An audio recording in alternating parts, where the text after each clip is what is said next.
Hi everybody, Hello. welcome to episode 50 of Super Breakfast Friends Club. We made it. We made it to the big 5-0. We did.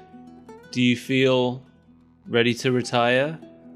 I felt ready to retire for 20 years now. Wow, we've only been doing this show for like 1.5. I was alive before this show started. I I- wasn't birthed to be your co-host. I meant retire from the show though. Oh. You're just saying you want to go live in Florida right now. No, I'm just saying I want to take a long, cold nap 6 feet under. That's not retiring. That's a I'm different ready. thing. What do you call it? I don't have a name for it, I guess. Language has yet to come up with a term to describe that. Yeah, I haven't decided what's going to happen to me yet. I probably won't have a say in it. You know you could, write in your will what you want done with your body, because I know you want it fired into space. I'm just not expecting to have such advance warning, you know? Well, you're not supposed to write the will the day that you're dying. It's supposed to be something that you've done in preparation to dying. I don't preparate. I do know that about you. So when I go, it's going to be for my loved ones to gather up and be like, all right, which of the things that he said he wanted done with his body do you think he was most serious about? Getting fired into space, obviously. I don't know. Kind of just want to get thrown in the ocean or grown into a tree. You're dead. My decision now. Into space. I love that it sounds like not only are you deciding what's going to happen when I'm dead, but also deciding that I'm dead now. Well, I told you what you can do to prevent this, but you refused to draft a will, so you are now subject to my whims. I fully expect you to write a will for me without my knowledge at some point. You've probably already done it. Because you will outlast me, I'm sure. I don't think so. I'm just gonna die of being a little too chilly one day. I'm not saying I'll freeze to death, I'm saying I'll just be really uncomfortable and die. I'm just gonna die of like pollen. The pollen every year the pollen comes for me harder and harder, and eventually it's just gonna shut me down. Yeah, it's been bad this year. I've had headaches like every day. Oh jeez. Should we play the opening theme to to the show?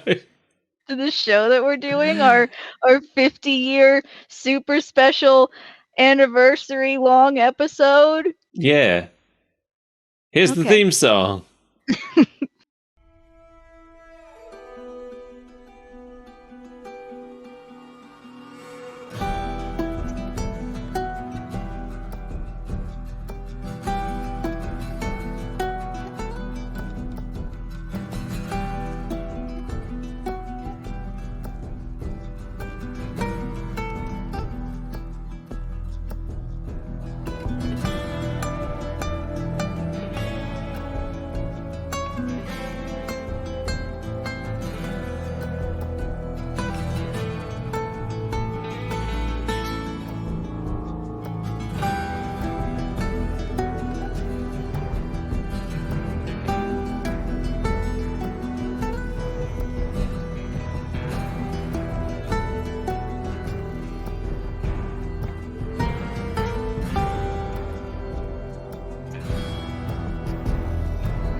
It's the same as the game. Is it the same as the game? Yeah, because I went to double check. I was like, this is a really good song. I bet it's from the game. Okay. That's interesting because they have someone different credited for doing the theme song for the show. I think it might be a slightly remixed version. Like it's not an exact one-to-one. They just took the same song. It sounds like somebody covered it. Okay. Yeah, because they did bring in the composer of the game to do the score for the show. I was gonna ask about that. Yeah, the score of the show is by the same composer as the score of the game. So interesting that they would bring in someone else to do the theme song, and it would still be the same theme song. Like I said, I think it's just a cover. Yeah, I think you're probably right. The animation that plays over the opening is very reminiscent of the animation during the opening theme of the game. It's a lot more detailed. I think they maybe used live action footage of fungus growing, like under a microscope in the game. Yeah, they got that HBO budget now. Yeah. So The Last of Us, for anyone who doesn't know, is a game that was released in 2013 for the PS3. It's by Naughty Dog, who you may know as the creators of Crash Bandicoot, Jak and Daxter, and Uncharted. That's 2 franchises I don't like very much, and 1 franchise I haven't played yet. And then this game happened, and everybody loved it. Yeah, it was published by Sony, and I loved this game. This is the first Naughty Dog game I played that I really liked. Me and this game have a troubled history. Oh, really? Why is that? Because I've never played it, and I've wanted to play it for over a decade, but I've never owned a PlayStation system since the PlayStation 2. Oh, yeah. I mean, me neither. I just played it on... Do you know why I've played this? Because Joe? No, not because Joe. I actually introduced Joe to this, and it's now one of his favorite games. It might be his favorite game. No, I played this because my girlfriend at the time was really interested in it, bought it, was too much of a weenie to play it, made me play it so that she could watch. And that's why I played it. Is it that old? I know they just came out with like a remastered 10-year edition or something, but I'm still in shock. They've remastered it like 3 times. Listen, I try not to pay attention because every time they remaster it, I'm like, I just want to play it once. I know. Well, it's on PC now, I think. Oh, is that so? Yeah. Can I play it on my PC? My personal computer that can barely even run 2 programs at once anymore? Maybe you could turn all the graphics down so they're just like N64 models moving around on screen. To be fair, if I could get this to look like a PS1 horror game, I would absolutely love it. I wish modern games could still be turned down that much. Yeah, nowadays it's just turn down the lighting a little bit. It's still not going to run, but at least it looks worse. Genuinely, like, I think the only thing that I've seen make a difference on any of the PCs I've had over the last 10 years is like whether you have ray tracing turned on or not. Because anything else, it's like, do you want to turn down the textures? Do you want to turn down the shadows? I'm like, yeah, turn those down. And then I look and I'm like, I don't see a difference. Right. My computer still can't run it. The screen is completely locked up. What's happened? I'm lucky enough to have one that can run pretty much everything at the moment, but I'm sure I'll reach that cutoff point again soon. Last time it was Arkham Knight was the cutoff point. That's where it was like, this won't run on your computer. And I was like, oh, okay, so I can't buy any new PC games from now on. Yeah, I mean, I've been a big fan of indie games forever, but then some indie games are still really demanding of my hardware, like that that convenience store game whose lighting effects were too extreme for my PC. I couldn't believe you couldn't run that. I could run it, but it lagged like crazy. I had to turn off all of the fancy shadows. I got you the... Oh no, I tried to get you a bundle of them, didn't I? Yeah, but the price difference was... Yeah, it wouldn't let me because the prices were different in our different regions. But I wanted to get you those lo-fi horror games because I was like, Mel will definitely be able to run these. And then you couldn't even run the convenience store. Oh, I muscled through it, but it was not a fun time initially. My PC is like over 10 years old at this point, but they're too expensive. I know. Well, you know, I think with all the crypto stuff crashing, The prices are coming back down again. Maybe you'll be able to get one. That's still something that I have to invest in. I know. It's like I don't make a living off of my PC, so it's hard to justify. Yeah.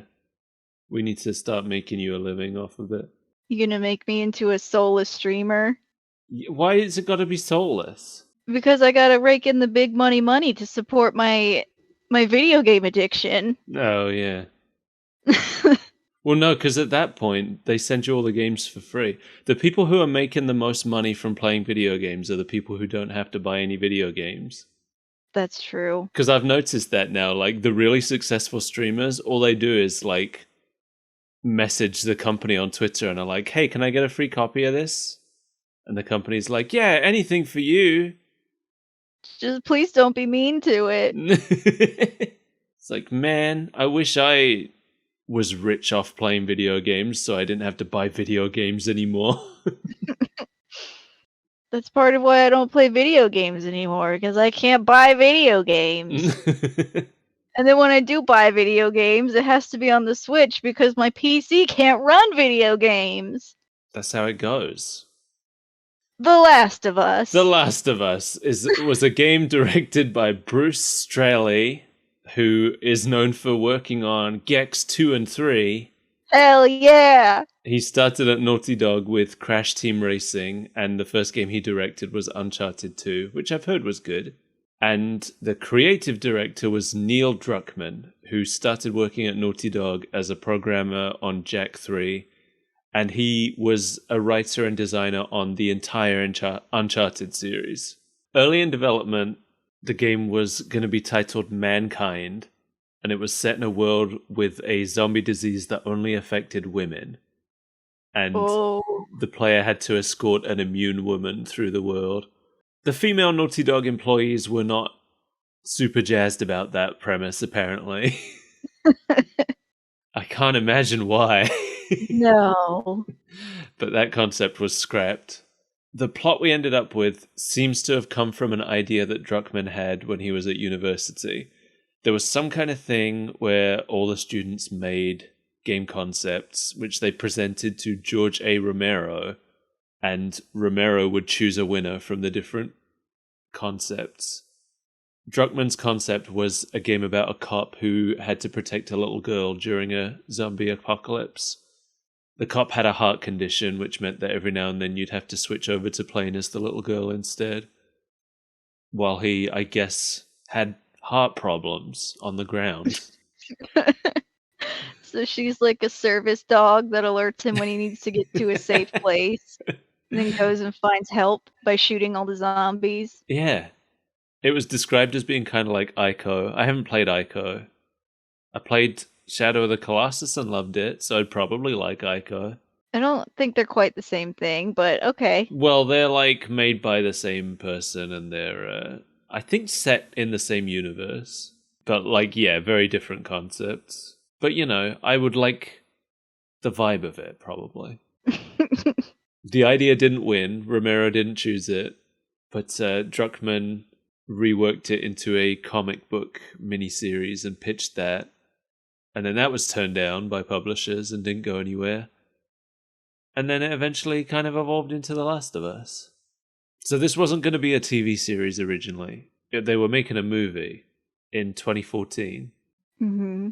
And it was being written by Druckmann, but it got cancelled or it had been cancelled by 2019. In 2019 is when we found out that they weren't making a movie anymore.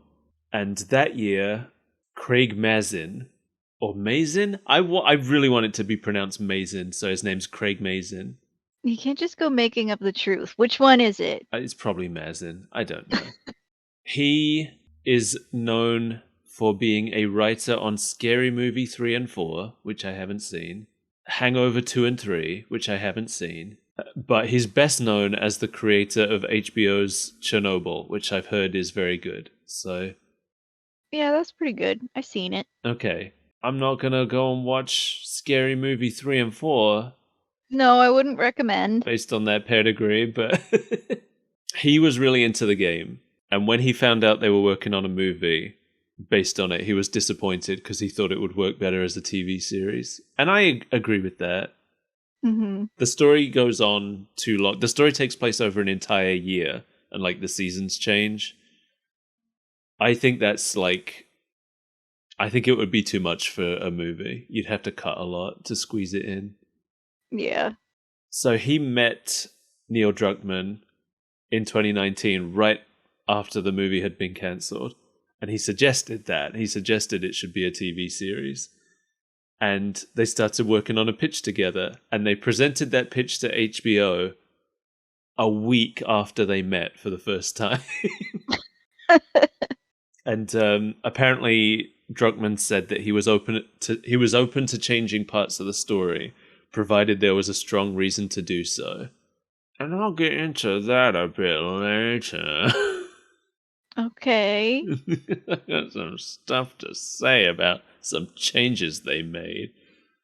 You don't sound happy about it. There's one specific change I'm not happy about. For the most part, it's fine. This is the first TV series from PlayStation Productions, which was set up to make movies and TV shows based on Sony games. Their first release was the Uncharted movie, but this is their first TV release. Mm-hmm. And it aired January 15th, 2023 on HBO, which I think makes this the most current thing we've covered so far. Finally, it's taken us a year and a half, but we're current. We've been close to current before. We've been current adjacent before. We've been parallel to currency. I'm still not exactly current. We're still 5 months behind on this, but Yeah, everybody in the world was talking about it, and I was like, I'll get to it eventually. Now is that eventually? Yeah, I mean, I've played the game, so I'm kind of like, do I need to see it? I don't know. Yeah, why would we ever want to watch something based on a video game? Why would anyone do that? Why would anyone devote an entire podcast to that very concept? I can't imagine. Losers. So for anybody who hasn't heard of HBO, which I don't think there is anybody, but In the year 2023, Yeah, I don't know that person exists that isn't a small baby. HBO, I guess best known for Game of Thrones, right? Probably. I think that's. They did stuff before Game of Thrones. I know, but I They've think existed for a while. In modern day, yeah. I think true. Game of Thrones is probably the biggest success they've had ever. At least until that last season when they managed to completely wipe it from social consciousness forever. Now nobody even knows what a Game of Thrones is. But yeah, I was looking through. I was actually surprised at some of the stuff that was HBO that I didn't realize was HBO. Like, I didn't know they did The Sopranos. Yeah, that's the one I was thinking of. Yeah, so that's... and they did 6 Feet Under, which I remember being pretty big at the time. They did Westworld, which I really liked the first season of. And and I've heard a hell of a lot about Euphoria and Succession. I haven't watched either of them, but I know they're big. I've watched Euphoria. I have really enjoyed the first season. I've got some thoughts about the second. Is that the one that was Zendaya? Is that? Yeah. Okay. Well, this episode is called When You're Lost in the Darkness. And it's written by Craig Mazin and Neil Druckmann. So it's nice, I think, that they actually brought in the writer of the game to write for the show. I think that's the first time we've seen that happen. Where the game and the show are actually in cahoots with one another. Yeah. Which is wild. Yeah, you would think that there would be more of an effort to make games and the TV shows based on them align, you know? We are of a small sect of people in this world that actually care about shows based on video games. I know. And this might be the first time that I feel like a show based on a video game has been given the kind of mainstream attention that this show has got. Yeah, even people that didn't know that this was a video game love it. Yeah. Yeah, there's a ton of people who watch this show who have no idea that it's based on anything. which is wild to me.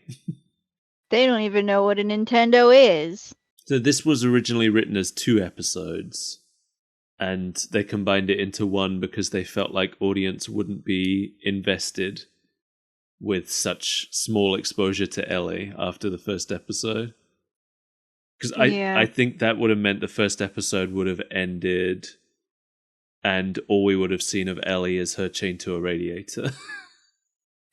Counting and giving a fake name. Yeah. But the show opens in 1968, which caught me off guard. Right, with a talk show. Yeah, we have some scientists on a 60s talk show discussing pandemics.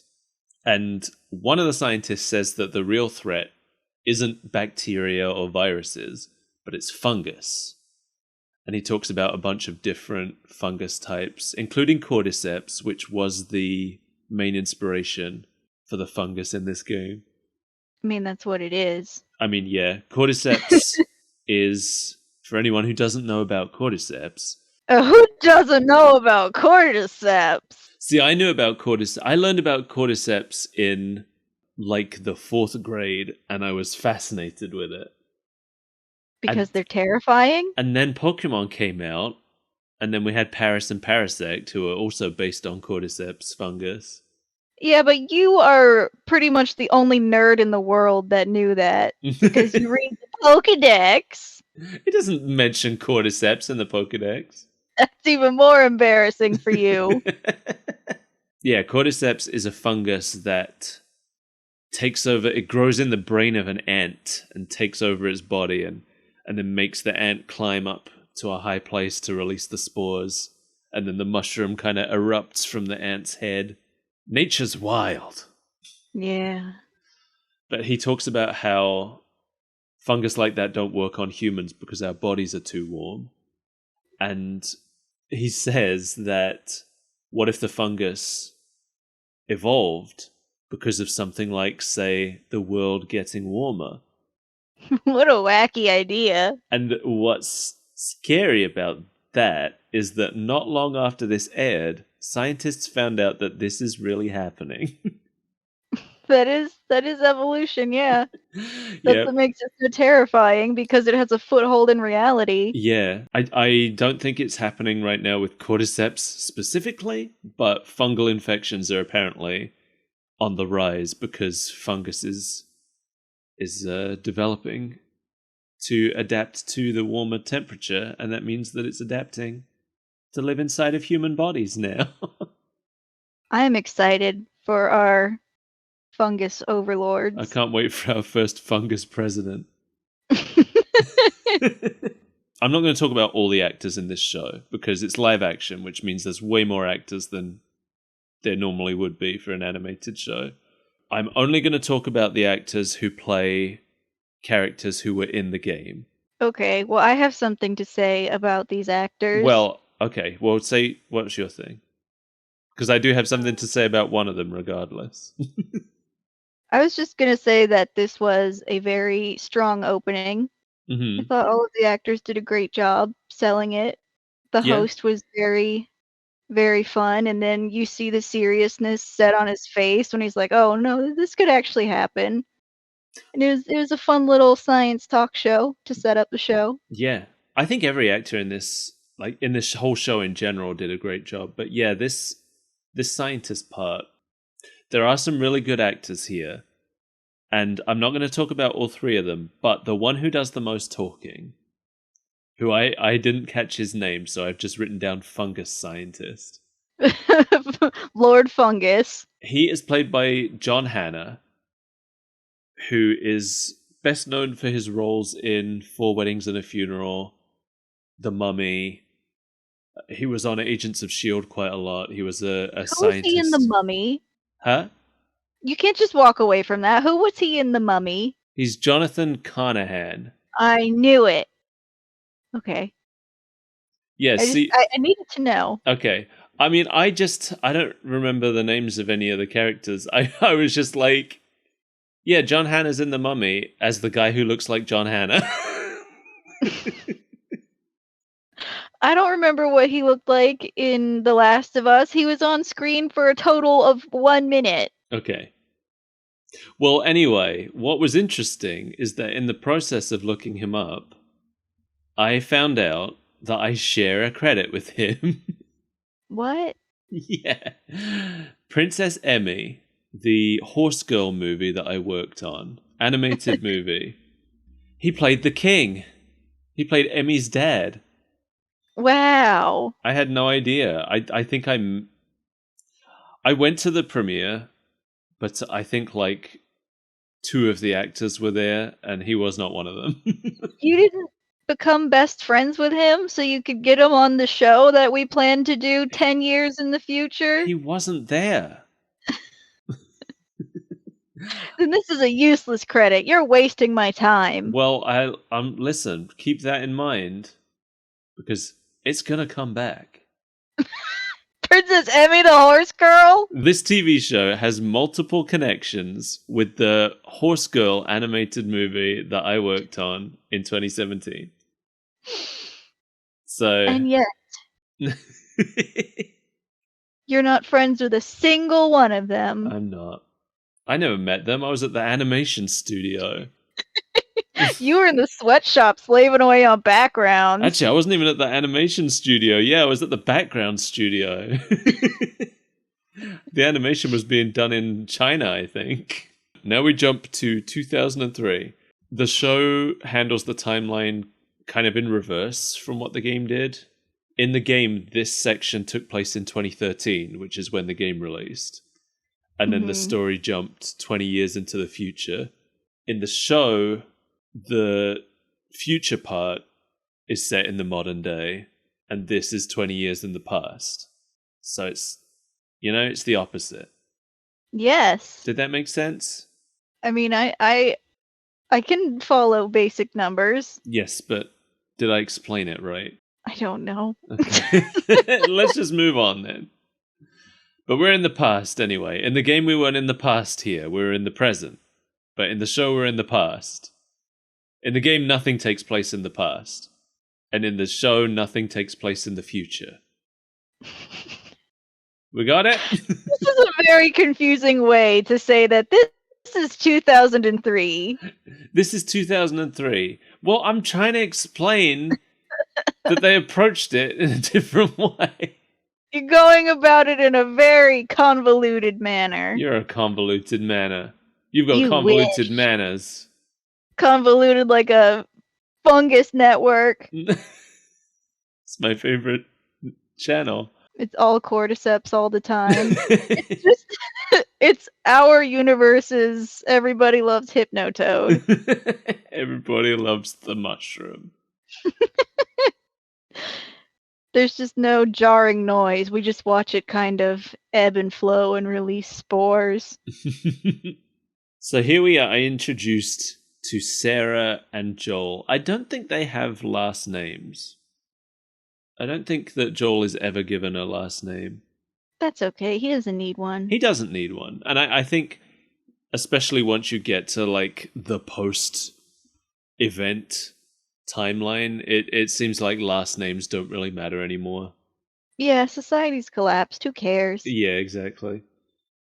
Sarah is played by Nico Parker, who is best known for her role in Tim Burton's live-action Dumbo movie that I refused to watch. Sorry, Nico. Apparently she was very good in it. And Joel is played by Pedro Pascal, who has been acting since the 90s, but first rose to prominence as Oberyn Martell in Game of Thrones, and now stars in The Mandalorian. Wasn't he also in that Nicolas Cage movie? He's in a ton of stuff. He has a really long credit list. I'm sure he does, but I'm only interested in the Nicolas Cage movie. I know. Which one? The Unbearable Weight of Massive Talent. Is that the one where Nick Cage is playing himself? Yes, it is. Okay. Yeah, I think he was in that. I didn't see it, but I should. I wanted to see it. I never see all the movies I want to see. Because you got to find someone to go to the theater with. Blah. Who just goes to the movie theater alone? I've done it once, but I didn't like it. Because I want to talk to someone about the movie afterwards. I just don't like watching stuff on my own. I never do it. Oh, I do it all the time because then I don't have to talk to people about it. And I watch YouTube on my own, but I don't watch like shows and movies on my own. I can't rely on somebody else every time I want to watch something. No, me neither. That's why there's so many shows that are like half finished. There's so many shows where I've seen half the first season. And exactly. then I never got to watch the rest because whoever I was watching it with vanished. Exactly. So there's so many shows that I either never finish or I go back like a year later and have to start from the beginning and watch the whole thing on my own like I should have done in the first place. Well, we watched a hell of a lot of Simpsons together recently. Yeah, but we're not watching 30 seasons worth. No. Who would? No one in their right mind. It's not like there's another show that has that many seasons. Unless you want to watch like a soap. Maybe I do. Do you want to watch a soap? I want to watch like a season's, maybe not a season's worth. That feels like a tall order. I want to watch some just to try and figure out the appeal, you know? I've watched some.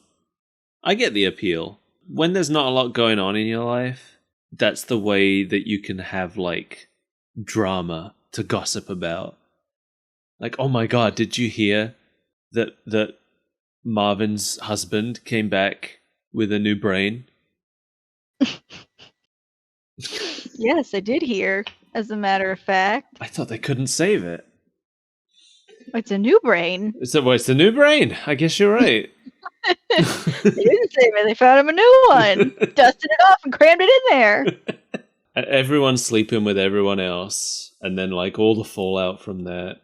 I used to watch Neighbours a lot because it was on like when I was home during the day when I was working nights.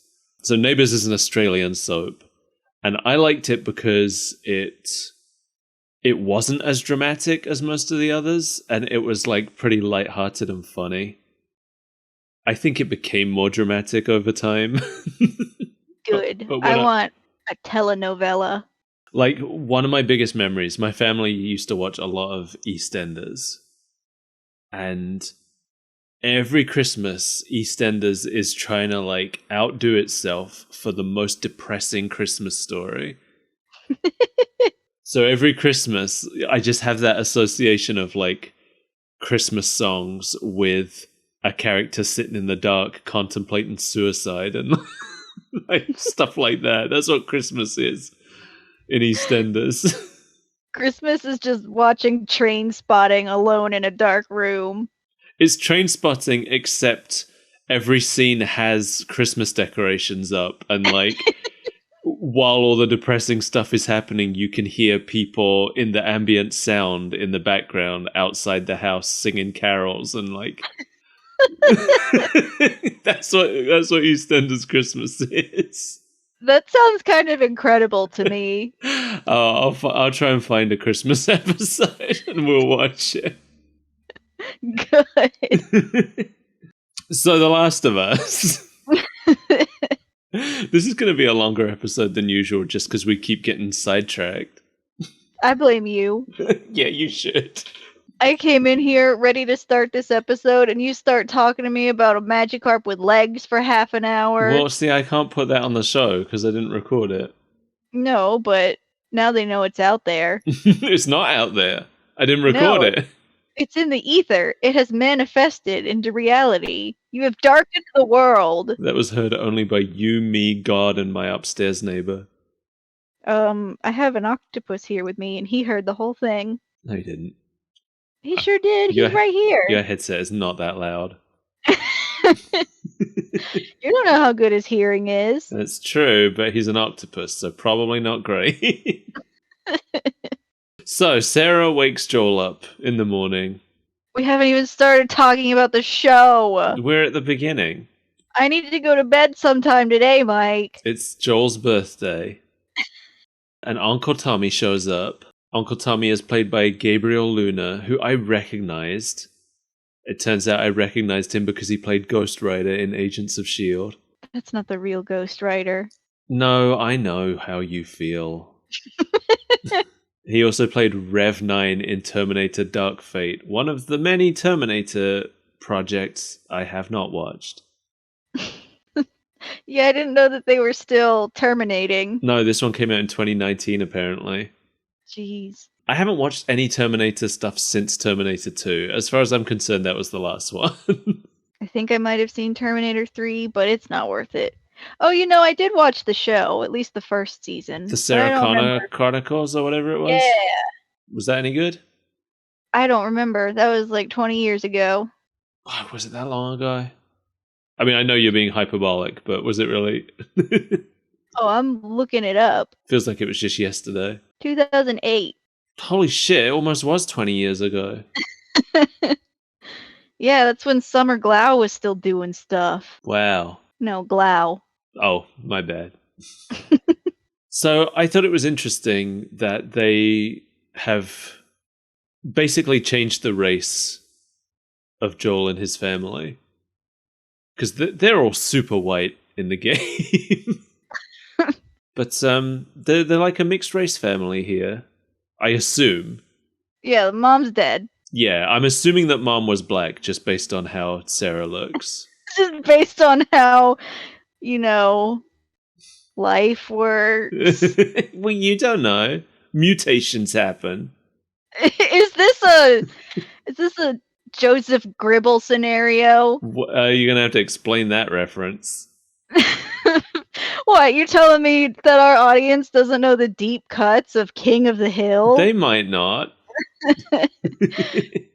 Joseph Gribble, who's very obviously the son of John Redcorn, the Native American man, Yeah. but Dale has convinced himself that it is his biological son because he has like a Jamaican grandma or something. Yeah. Could be that. I don't know. Listen, I'm pretty sure it's a fan theory. No, it's not. It is confirmed, isn't it? That that John Redcorn is the father. Yeah, it's confirmed in the show, like over and over again. Yeah. Anyway, Joel and Tommy have a construction job to get to, and Joel knows he's going to be home late. We hear a news report about some kind of unrest in Jakarta. That's how they tell us that Sarah has more book smarts than the adult men in her life. Jakarta. Where is that, Middle East? It doesn't ring a bell. It's definitely a country. Or maybe part of Asia. Jakarta isn't a country. Being a part of Asia isn't mutually exclusive with being a country, and in fact, it's the capital of Indonesia. Shit. Hope for us yet. Well, once you stop being forced to learn these things in public school, that information dwindles. That's true. And suddenly all you know is pop culture. These guys are just construction workers, so... Before she leaves for school, Sarah pulls a watch out of a drawer with a wad of cash and a pocket knife. I guess maybe the pocket knife's going to come up in future, I don't know. Yeah, that was a little strange. Because it certainly doesn't come up again in this episode. No, I see Ellie has a pocket knife. And I wondered if they were rewriting it that maybe Ellie's pocket knife was Joel's and he gives it to her. But that didn't happen. She already had it. So I don't know what the deal was with the pocket knife. Because they give us like a whole tense moment where she's looking it over. Yeah, and she like flips the blade out and we see the engravings on it and stuff. I wasn't clear what was happening here. It's explained later that is Joel's money and that she is taking some of it. So I assume that's his drawer. So that's his watch and his pocket knife. I guess. But at this point, I just was like, oh, she's getting some money out of her drawer and she's being secretive about it. Why does she have so much money in her drawer? Why does she have a big knife in her drawer? Yeah. But I guess I have a big knife in my drawer. Well, don't tell him. The cordyceps? The podcast listeners. Now they know what your knife is. I have many drawers. They are deep and they are messy, so good luck. They talk to the elderly neighbors next door as they leave. It's like an old man feeding food to an even older woman. He's just a delightful little ray of sunshine. Yeah. He seems like a nice guy. The old woman scares me. She's checked out. Yeah, she's full of fungus. Well, yeah. She's got the fungus mind. But we're not All she supposed to can think know about that is yet. releasing spores. When will I release my spores? Well, no. Time to spore. She's not going to be releasing any spores. She does eat a face. She does. Yes, and that's one of the changes that I'm not super jazzed about. I was a little confused about that myself. We'll get to it. So as the truck pulls away, it focuses real hard on an Operation Desert Storm combat veteran bumper sticker. Just so we can figure it out. Yeah, I don't really know why. Well, we gotta know that Joel's a tough, strong soldier man. He can survive the post-apocalypse. Is it Joel or is it Tommy? I thought this was Tommy's truck because I think he drives it. I thought it was Joel's truck because he was the one that had it at the end of the night, and he took it to go pick up Tommy when he got thrown in jail. That's true. See, this is the part where I'm all confused about it. Because this is where it's different from the game. Because obviously in the game, I don't believe there's any mention of anybody being a veteran of any wars. And in the game, it's definitely Tommy's truck. So I don't know. I don't know if they changed that. I don't know. I'm confused about it. Somebody's a big tough soldier man and they can survive the post-apocalypse. Yeah. This is where we are told that we are in Austin, Texas, which was the case in the game as well. There's this like real tense shot in the school, right? Where Sarah focuses in on the sounds of the other children. Mm-hmm. Like jingling of their jewelry and stuff. I don't know what that was about. Do you? She seems to be on edge already, even from just hearing about something happening in Jakarta. That's all I can think of, like why she would be looking over the knife so heavily, why she would be so on edge here. Yeah, I was wondering if they were going to go in the direction of her being infected. If maybe they were going to rewrite what happens to where she starts to turn and Joel has to kill her or something. But they didn't do that. And that would have been her tuning into her fungus powers. Yeah. I mean, the clickers, as they call them, are very reactive to sound in the game. You have to sneak around and try not to make sound, and you can throw things. Because they're blind, so they just follow sound. Aren't they like a special infected, though? No, that's just like a later stage of infection. Okay. The people who've just been infected are still reactive to sounds, but they haven't gone blind yet, so they can see you too. They don't have those fungus eyes. No. So I don't know. I don't know if they were trying to imply that maybe she was infected. It was unclear to me. It doesn't matter. It doesn't matter. Anyway, she takes a bus to the city after school and goes to a clock store to get the watch repaired. And as she's waiting, a ton of emergency services vehicles pass by. And then the clockmaker's wife comes down and announces the store's closing. But the watch is already done, so Sarah just kind of takes it and leaves. I liked the clockmaker guy. He was cute. Yeah. He was a nice guy. So when his wife comes down and she tells him to shut the store and she urges Sarah out and she tells her to go home. I'm like, clearly she knows that something is going on, but she doesn't think to inform this child that it could be dangerous out there. She's like, no, get out. You can't be here anymore. Something's happening, but I'm not going to tell you what. The first thing I guess Sarah goes to the neighbor's house after school. That seems to be a regular arrangement. I don't know why. Some people are just friendly with their neighbors. It's a I cute guess. old couple, and she goes over and like helps her bake cookies, and it looked like they were kind of babysitting for her. Well, that's since the Joel was still. that's the vibe I got, that she was going there like for babysitting. But also she's like 14. She's getting the bus to the city on her own.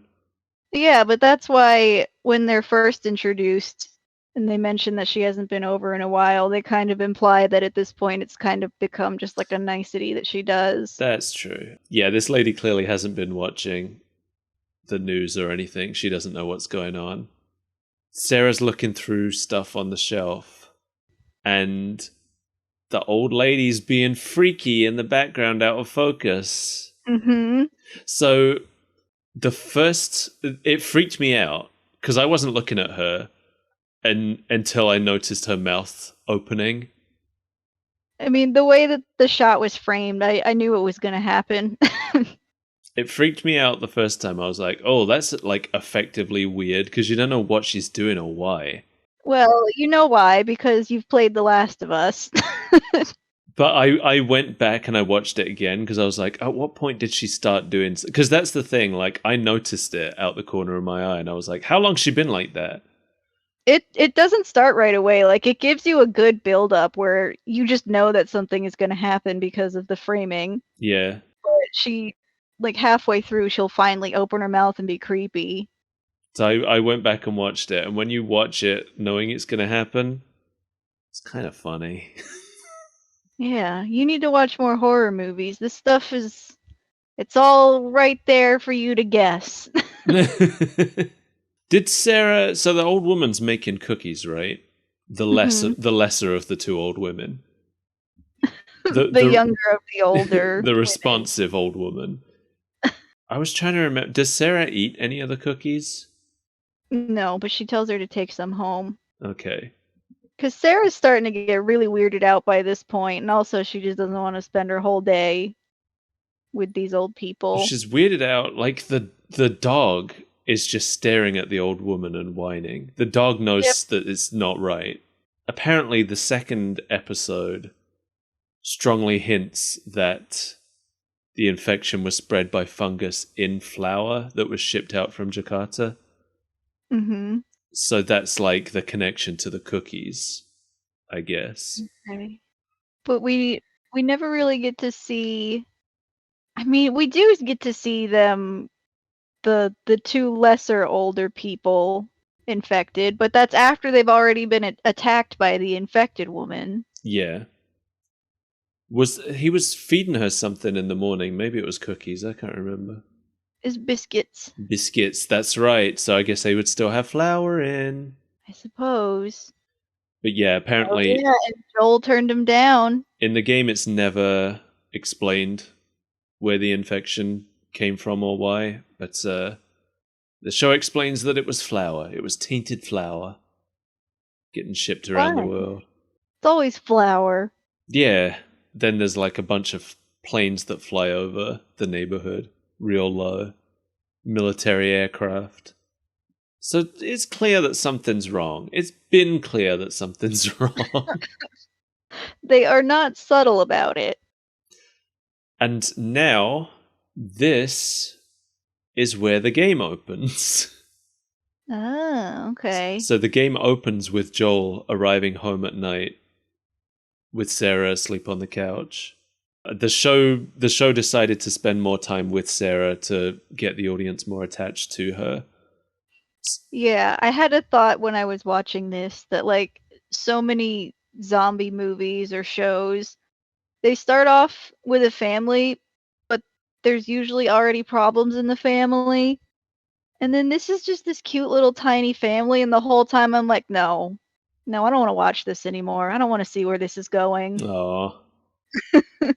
It is heartbreaking when it happens. When I played the game, I cried. I invited a friend over to try the game, and he cried. And like, after Sarah dies, he was just like, I don't want to play this anymore. And I was like, I'm sorry, I didn't mean to make you cry. It's a bad, stupid game. But when Joe tried it, he loved it. What does that say about him? We've already known that Joel was born without a soul. Yeah, I guess in the game, you feel attached to Sarah anyway because Sarah's the first character you play as. So you kind of get to explore the world a little bit through her eyes, which obviously you can't do in a TV show. So they gave us more time with her instead. But this is where Sarah gives Joel the fixed watch. In the game, I'm pretty sure she just gives him a new watch, not a fixed one. But the TV show was like, there's no way that this small child could afford a watch. Yeah, but funny thing is, like, a lot here, now that we're in the point where it's adapting a scene from the game for the first time, a lot of this is verbatim, like, straight up. Like the line when he asks where she got the money from, and she says, Drugs. I sell hardcore drugs. that's the exact line from the game. Drugs. I sell hardcore drugs. Mm.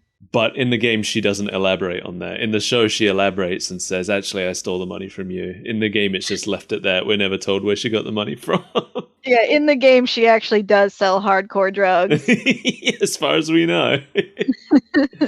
Because in the game, Joel's reaction to her saying that is, Oh, good. You started helping out with the mortgage then. and then they just start watching TV. They don't start watching this super cool action movie. No, that's an extra detail the show added.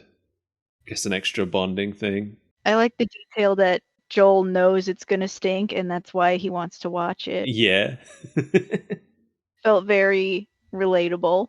Oh, he's still, as well, him joking that the watch doesn't work is also how he reacts to being given the watch in the game too. And that's a common thing, like, going ahead. It will be a lot of exact scenes from the game, but with extra touches added, extra lore added. For example, Joel gets a phone call from Tommy. Tommy's in jail. I can't remember why. I can't remember if they say why. Yeah. Somebody attacked a waitress at the bar he was at, which I assume is just another way for them to say the fungus people are here. Yeah, it must be. Yeah, so that's why Joel leaves. In the game, we don't know why Joel isn't there. Like, Sarah falls asleep on the couch, and then we wake up controlling Sarah. That's the first time you have control over a character. In the game, she's woken up by Tommy phoning and asking where Joel is in, like, a panicked voice. And then, with control of Sarah, you explore the house and look for Joel. And it's like eerily quiet. It doesn't have all the commotion that we have in the show here. So it's a very different vibe. Because by this point in the show, we already know that something is going on. So I think the fact that they made it noisy and chaotic was a better move. Yeah, no, I agree. So the neighbor's dog is trying to get into the house. And it's scared. It's clearly scared. Poor sweet baby. Yeah, it's a cute dog. I did have to go to doesthedogdie.com just to make sure. Yeah, there's no... I don't know if a dog ever actually appears in the game. You do... When I watched it again, though, you do hear a dog barking during this part. You hear, like, a neighborhood dog barking, but that's it. You don't see it. Mm-hmm. The way this plays out in the game, for anyone who hasn't seen it, for anyone who's only seen the show, she comes downstairs... She walks into the, like, office. Like, she finds Joel's phone in the kitchen, and it's just a lot of missed texts from Tommy and missed calls. She goes into the home office where Joel, like, comes running in through the screen door, and he's like, It's the Coopers. Something right with them. I think they're sick. and then one of the neighbors, like, runs into the screen door trying to get in, and then That's a comedy moment. yeah, and then he breaks through the screen door and Joel shoots him, and then Tommy shows up and they all get in the truck and leave. So this all takes place within Joel's house. Mm-hmm. But here they have us go with Sarah over to the neighbor house so that we can... I mean, you know, they set all this up with the neighbors. We knew it was coming. Mm-hmm. We saw the biscuits. Yeah, we saw the old lady doing that thing out of focus in the background. We knew that she was infected. We saw the dog. Was already, skeptical. Yeah, the dog was like, "Hey, everybody, something doesn't smell right." She smells a lot like fungus. So she's trying to bring the dog home. The dog does not want to go home. And eventually it pulls out of its collar and runs away. Which, you know, good. Where it lives happily ever after. Yeah, it lives its feral life. The fungus only affects humans, I believe, so I'm sure the dog was fine. I'm not worried about the fungus itself. Yeah, and I don't think that the zombies attack animals either throughout the game. Because there are like parts of the game where you go to cities that had zoos and the animals have like escaped the zoo and are now living freely. So you see That's fun. yeah, it's cute. You see like monkeys and giraffes and stuff just out in the wild. Feral giraffes. Yeah, just living in whatever city it is they go to. I can't remember. That's one of my... Boston? No, Boston's where they start from. Oh, okay. Yeah, one of my favorite scenes in the game is the giraffe scene. It's really late in the game, but it's nice. It's a nice peaceful moment. Sarah goes in the house and everybody's dead. Yeah, I would not go in there. I don't know about you. I would take a few steps in and I'd be like, you know what? It's weird in here. I'm going to go... I don't know. If I was concerned about my elderly neighbors, I probably would. I'd be Just like... she has no reason to expect that it's zombies. That's true. Okay. I probably would expect that it's zombies, even without any reason. That's just the kind of person I am. Something weird is going on here. I bet it's a Dracula. Yeah. Did you invite a Dracula in here? That's rule number 1. There is no garlic hanging anywhere. I'm out. If he asks to come in, just say no. That's all you had to do. Yeah, so there's blood. The male old man sitting on the floor with a big old chunk out of his shoulder. He's still kicking, but he's not having a good time. No, I don't think he's turned yet. But he sure ain't responding very much. Yeah, he doesn't alert her to the face-eating grandma right next to her. I think he kind of does, but he just does it with his eyes. Mm-hmm. He just like does a shifty eye in that direction. Maybe he doesn't want to make any noise in case grandma comes for him again. But it doesn't take long for him to turn. No. But like according to that one chart later, when the bite is that close, isn't it only like a few minutes before they turn? Yeah, I think so. I know that like game lore is that everybody who's bitten turns within a day. Yeah. So I think It how just fast it depends on happens where it varies. is. Yeah. And probably the severity. Yeah. So old lady lifts her head up, and at first I just thought she had a mouthful of hair. No, she's got mushroom tendrils. She's got mushroom tendrils. And herein lies my problem. In the game, the fungus spreads through spores and bites. But it's spores in the bites. You know, when you get bit, there's spores that get in you. But it's spores. It's spores that spread the fungus. Like real cordyceps. That's how it works. I looked into this, and they changed it from spores to tendrils, according to the writers, because they wanted to find a way to make their zombies unique from other zombies. But they're already unique because it's spores. Like once they advance, they're just mushroom creatures. That's already unique from most of the zombies we've seen. Yeah. I am 999% sure that the actual reason is that in the game, whenever the characters enter a very spore-laden environment, they put gas masks on. And I don't think they wanted to cover up the actors' faces with gas masks. That's a good point. I was thinking about that pretty much the entire show because I know you can see spores in the air, like if you catch the light in the game. And I was like, I don't see a lot of spores in the air. No, or even like you'll go through buildings where the spores are so heavy that it's like a visible yellow clouds. And that's when the characters put the gas masks on. So this is them not wanting to cover the actors' faces. And I hate that.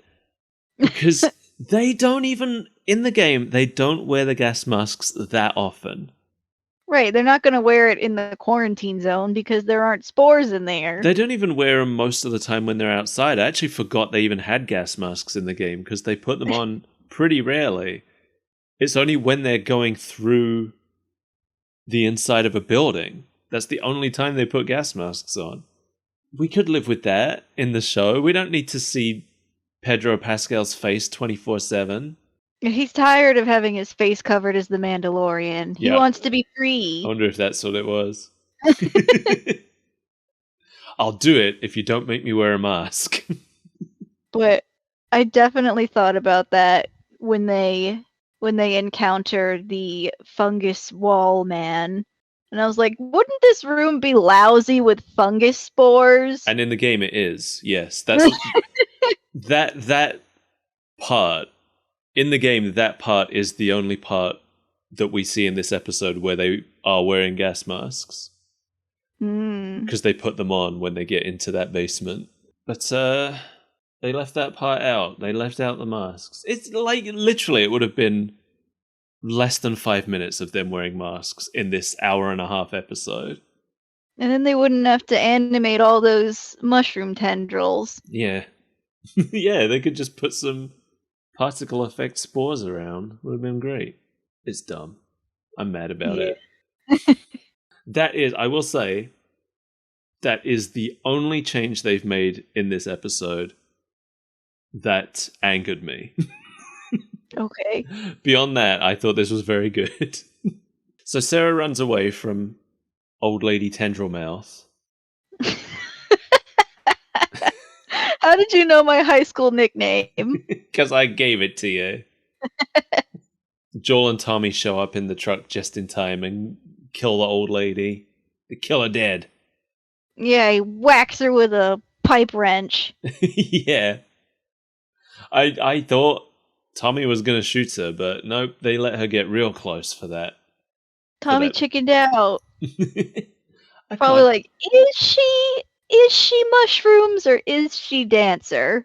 It's hard to tell when she's flopping around on the ground like that. Sarah asks if it's the terrorists. How 2003? Right. Like, there's a lot of things that really hammer home that it's 2003. Like, I couldn't help noticing the very prominent photo of George W. Bush on the wall in the classroom. You're telling me that you don't have a photo of George W. Bush anywhere in your apartment? Not anymore. Not since 2008, at least. No. Why would you anymore? Otherwise, this car ride plays out very much like it did in the game. Because in the game, we go straight from the scene I was talking about earlier where he shoots the guy in the house. They go to get straight in the truck and then it's this. And I think there's a couple of things that were different, but they kept in them driving past the burning farmhouse. That's straight from the game. The other couple that they find who has a kid, and Joel insists they leave him, that's from the game as well. And then they get to the massive queue of cars trying to get out of the city, which is Been there. Yeah, that's also from the game. But in the show, they just kind of decide to turn around and find another route on their own. In the game, they turn around because people start getting out of the cars and attacking each other as mushroom men. So That's fun. it's like, I think someone gets out of his car and starts yelling at the cars ahead, and then two zombie guys run out of the bushes in hospital gowns and just like drag him to the floor. So You can just drive over them. yeah, I mean, Joel's in favor of that. Yeah. I mean, sometimes you gotta... If Peppa Pig can be out there rolling down the highway, why not fungus people? Right. That Peppa Pig still haunts me sometimes. I wonder what happened to her. I think she was living her best life. She's free now. Fly home, Peppa. I know you may not know a lot of Peppa Pig lore, but a lot of the show is focused on her parents trying to stop her from doing exactly that. From rolling down the highway? Yeah, it's all she wants. Rolling down the highway with the queen. But yeah, this whole, like, they drive to that little town that they decide to try and get through. This is all very, very much plays out. Like, again, almost shot for shot what happens in the game.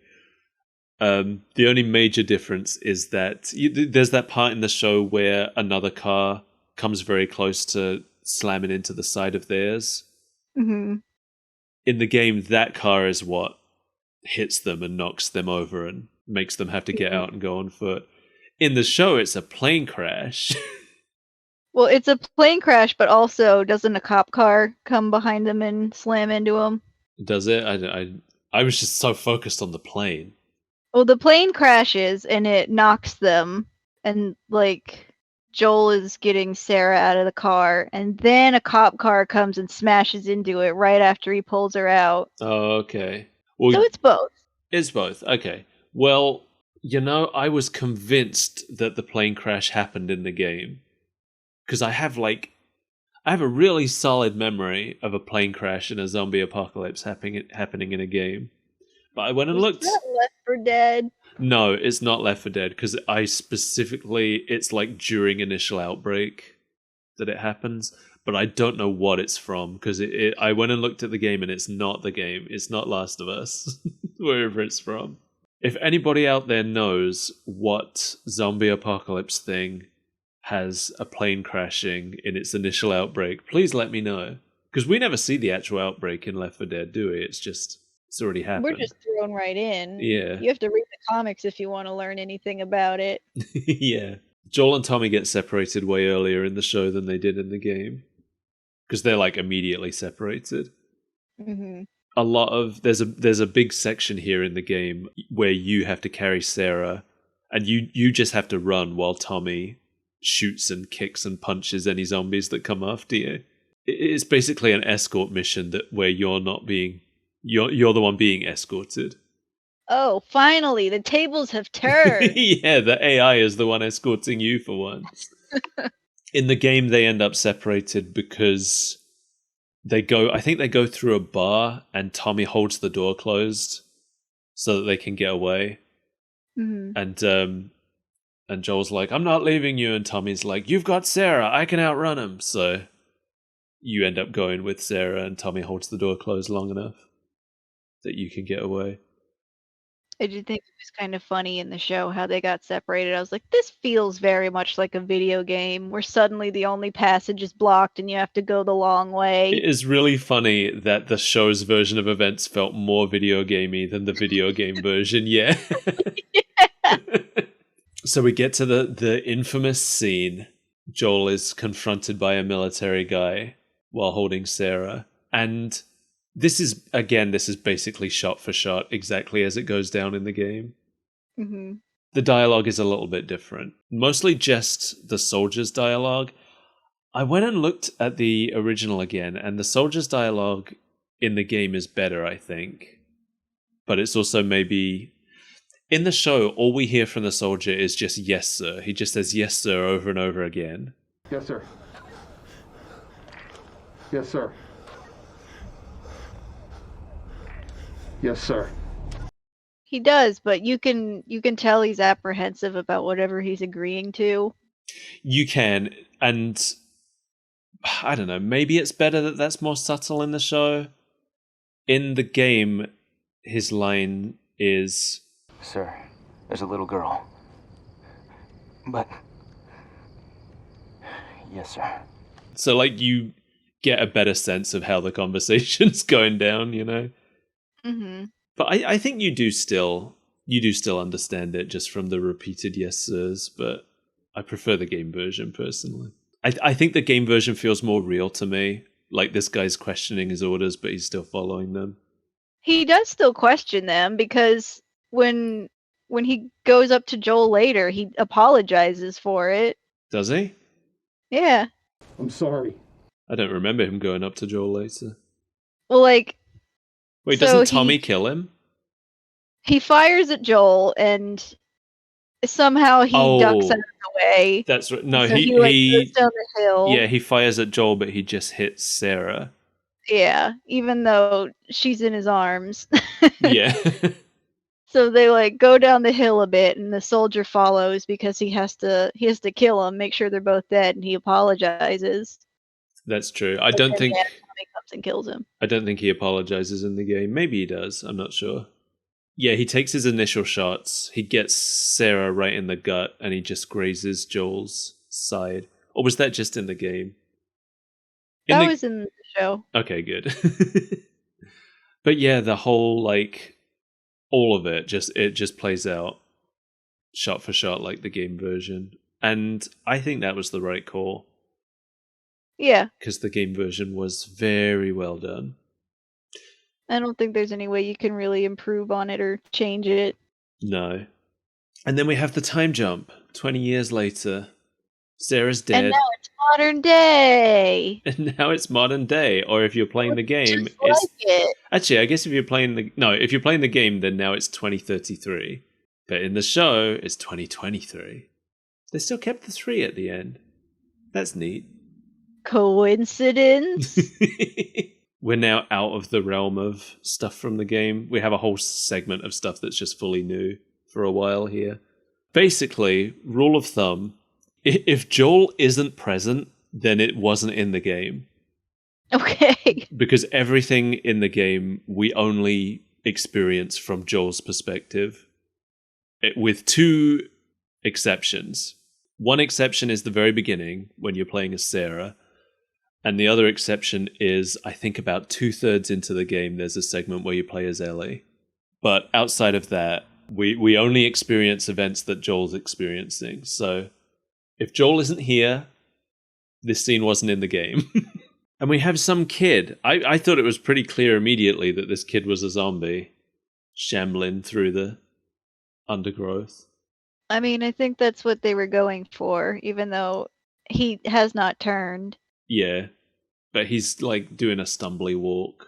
That could just be from being isolated and lost in the wilderness. Could be dehydration, could be heat exhaustion. I guess we don't know what time of year it is, do we? I think it's spring. They're obviously drawing a parallel to him being a zombie, but I don't think that is enough to tell us he's a zombie. That would be the thing in the neck later. Yeah.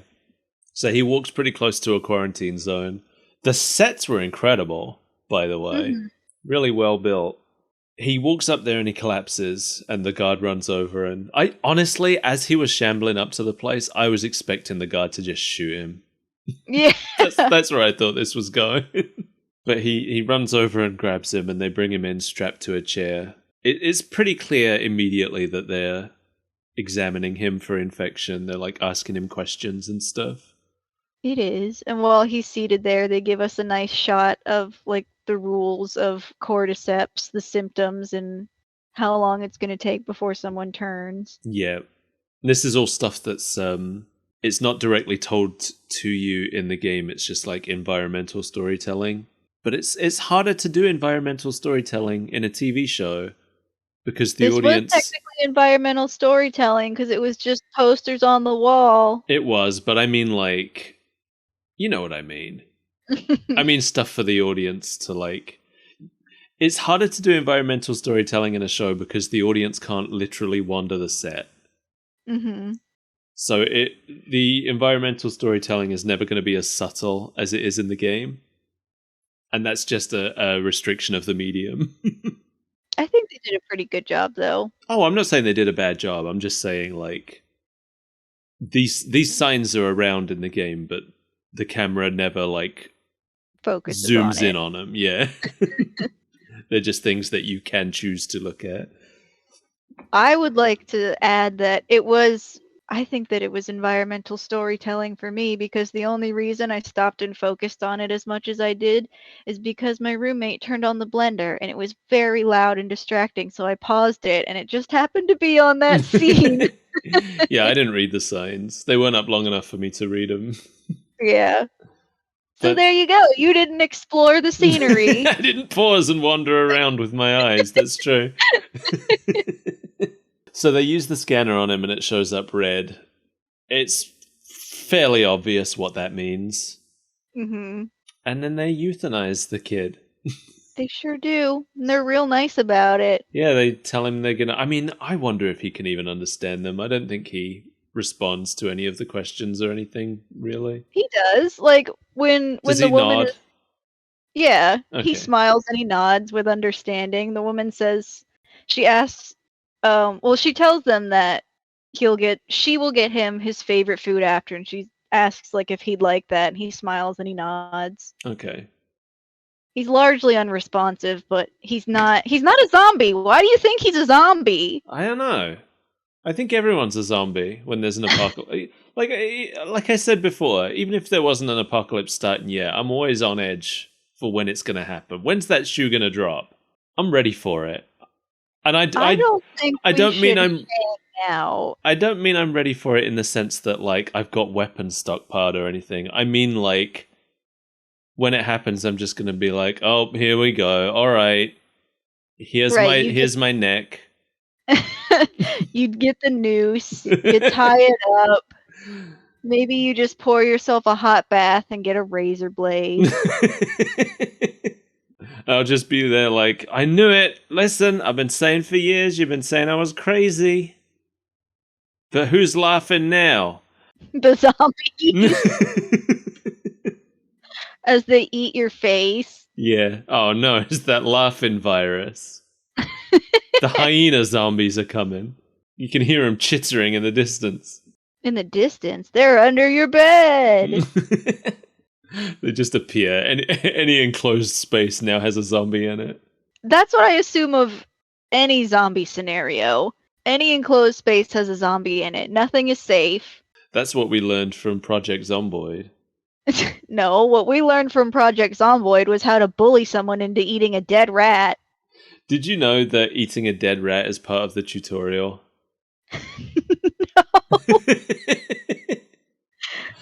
I did the tutorial because there's a tutorial now, so I did that to remember how to play. And like one of the first things it makes you do is eat a dead mouse. Did you die from it? No.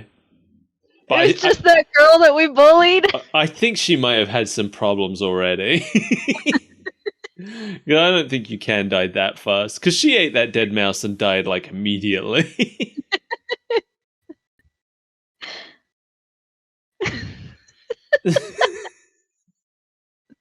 You're just thinking about it. Let's get back to the show. So there's a bunch of bodies being thrown on a fire, and Joel is one of the ones doing the throwing. And he throws that little boy right in there. He does, yeah. I knew the little boy was coming up. It was very obvious. Yeah, because right after they gave him the shot, it was a scene of a roaring fire. So there's a woman helping Joel throw the bodies in, but when she turns and finds the little boy body in the truck, she says she can't do it. And Joel just does it without a second thought. That's how we know that he doesn't care about anything anymore. I mean, Joel had an especially traumatic welcoming to the apocalypse. He sure did. And it's been 20 years and there's no therapists anymore. No. They were the first to go. Even if there were still therapists, yeah, I doubt he has insurance. What do you think the insurance plans are like in the post-apocalypse? Probably about the same as they are now. Yeah, I don't think there would be any change. Inaccessible. Yeah, if anything, they're just going to jack the prices up higher. They're like, you have a pre-existing condition, and that condition is that there's a zombie apocalypse. You seem to mostly be mushroom by this point. Do you have any plans to become infected with the mushrooms? What are your thoughts on the mushroom? Do you love the mushroom? Turns out insurance agencies are all just a big giant mushroom. We'd like to tell you your emotional response to these 3 pictures. And it's like a well-fed mushroom, a dried out mushroom, and a man stomping on a mushroom. Anyway, there's people getting ration tickets for their work, and Joel's taking whatever jobs get the most tickets. The doo-doo farm. That sure is what he chooses. Which pays more? That'd be the one with the shit. This is all... I know I said, like, when Joel's around, it's probably from the game, but this isn't. We're not caught up to where the game starts its time jump yet. No, but I really enjoyed this part because this is all environmental storytelling. Yeah. It gets us caught up on the culture of the post-apocalypse without having to linger on any one thing for too long. Yeah, and see, in the game, that's all stuff you get by wandering around the area, which obviously you can't do, because it's a show. Though I wouldn't mind wandering around a show. Maybe we'll get there someday. They would not let us on a set. No one in their right mind but like would. in like VR, maybe. Here's the thing, though. If that's a thing, if you can like put on a VR headset and be inside the show, I'm not going to watch the show. I'm going to wander off. You're going to try and get out of the rendered area, fall into the skybox, because I've already been trapped there for 2 days, and I need you to help get me out. It's going to be 100%. It's going to be exactly like when I play Half-Life. And like, I know there's a scene going on, but I'm just trying to pick up different things and put them in the microwave. You know what I mean? I do. I've played video games with you, and it's like herding cats. You're picking up my favorite phrase. I've been saying that for ages now. I've been saying it for decades. To you, mostly. Yeah. That's why it's stuck in my brain forever. Yeah, we do get a lot of environmental storytelling here. With like one of the first things we see is a bunch of people whitewashing a building that has a Fireflies logo graffitied on it. Yeah, and also a hanging. The hanging! Yeah, we don't see any of those in the game. I wonder if this is happening. In the opening to the game, because over the show's opening, we just get to listen to the music, but over the game's opening, we are listening to like news reports of things that have happened in those 20 years to get us caught up on where the world is. And fireflies being executed is mentioned, but they don't mention anything about executing people just for breaking quarantine. So I don't know if that happens. It seemed extreme to me. Yes and no. Like, if it's that communicable and just one infected person will go crazy and destroy an entire community, and you're living in a post-apocalyptic military dictatorship. I feel like from like the world of the game that I know, I feel like if you're found outside the quarantine zone, it's more likely that they would put you in a quarantine cell and observe you for like weeks. Or just gun you down on the spot. I don't see them bringing you into a public space for a hanging. That's true, because we see Ellie is being quarantined. Yeah. And they did bring in that little boy. They did bring in that little boy. That's why it doesn't make any sense to me that these people are getting hanged. Is it just because he's a little boy? Inconsistent. I don't know. Because later in the show, when they're leaving forever, and they run into the one soldier, he mentions that it's a hangable offense, but like not the caveats. And like at some point other people have been between quarantine zones because Tommy's not around, and it doesn't seem like he's in trouble for not being around because they can communicate with him. And somehow Joel got to Boston. They were in Austin, Texas. Maybe he was an establishing member of the Boston quarantine zone. Maybe. But he says it's only been like a year since he was outside the quarantine zone later on. That's true, yeah. So I don't know. No, this is a plot hole. Yeah, it feels inconsistent here. Don't like it. I don't know. It's not so clear here. I feel like there are hints at it. In the game, it's pretty clear that he goes outside the quarantine all the time. Like he and Tess. Yeah, I thought that's what happened until he said it had been a year. Yeah, because he and Tess are smugglers. That's like what they do, I think. That's how I remember it anyway. And they have a tunnel that leads outside the quarantine wall. And that's how they end up being given Ellie to smuggle. Like, it's a smuggling job for them. Mm-hmm. And that's just what they do. So, it's a change, I guess. He's selling drugs to a soldier for tickets. They are sleeping pills, it seems. Didn't he say that they're oxy? I don't know, did he? I think he did. All I paid attention to was him like saying something about needing a lot of pills because people are having trouble sleeping. Gotta dull the pain. Gotta just dull the pain of existence. That's how you go to sleep. That's how I go to sleep. I wondered why you keep asking me to knock you unconscious. It's the only way I stay asleep. Yeah, the guy warns him to stay off the streets at night so that he doesn't get mistaken for a firefly because they're gonna kill all the fireflies. Something's a brewing. Meanwhile, this is where we meet Tess for the first time. I initially thought that she was interrogating someone, and then I realized that she was the one being interrogated. It's just that the guy doing the interrogating is begging her for forgiveness because he's afraid that Joel's going to come after him because his men roughed her up. It was kind of a confusing introductory scene. Yeah. Like, once you figure out what the dynamic here is, it makes sense, but it sure is confusing in the moment. Mm-hmm. And then the wall explodes, and I was more confused. Yeah. I thought everybody but Tess died, but we later find out that that is not the case. It's just like the two guys that were guarding her, essentially. Yeah, because I was wondering about that too, because I was like, did they just kill off Robert? Because Robert is essentially the first boss of the game. Mhm. And the wall explodes, and he just vanishes from the scene. Yeah.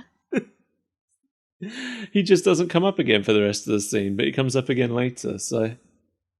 Yeah, the wall explodes, those two guys die, and Tess uses that as an excuse to get out. Robert is played by Brendan Fletcher, who was in 2 episodes of Goosebumps as a child. Oh, right. He played Mark Davis in Freddy vs. Jason. He played David in Leprechaun Origins. And more recently, he played Krampus in Violent Night. Good for him. So he is a horror movie man. He's a spooky boy. He's done a bunch of non-horror stuff as well. It's just the horror really stood out to me in that list.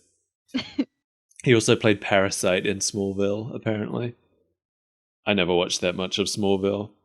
No, me neither. And Tess is played by Anna Torv. Anna Torv has also done a bunch of stuff, a lot of live-action drama shows. But the thing that really stood out to me is, do you remember the game Heavenly Sword? It was a PS3 game around 2007, I think, where a mostly naked woman with long red hair fights with swords. I do remember seeing this box art all over the GameStop. Yep, it was a very big advertising campaign. The woman who plays Tess was the voice of Nariko in Heavenly Sword. That is the red-headed woman on the box. Oh, good for her. She also returned to play Nariko in the film adaptation of Heavenly Sword, which I did not know existed. Are we gonna have to watch that? If we ever start covering movies, we are, yeah. I still want to. It's just finding the time. Yeah. Patreon.com/Super Breakfast Friends Club if you want us to start covering movies. If you want to encourage us to spend more of our time on this podcast, we're going to need some incentive. You can't see, but I'm rubbing my thumb against my 2 fingers. that's the money sign. Yeah, she also played Virginia Gray in The Pacific and Wendy Carr in Mindhunter. I haven't seen either of those, but it sounds like they were good. Okay. So Tess climbs out through the hole that the explosion made, and we see a blood trail and a car on fire. And I think something's a little off here. Yeah, it's I thought the way this played out was a little confusing. I understood what was happening because I've played the game. But I don't know if it was super clear to people who haven't. Were you confused by it, or was it fine? I was a little confused by it, yeah. I'm trying to think back to it, and I'm like, what did that even culminate in? I guess I was confused by it. Yeah, so she seeing what's happening, she knows she needs to slip away before the military show up. So she calmly walks to a street corner and tries to turn it and sees that it's full of military. Mm-hmm. And it turns out that the Firefly member responsible for the explosion is on the roof, shouting at the military and taking shots at them.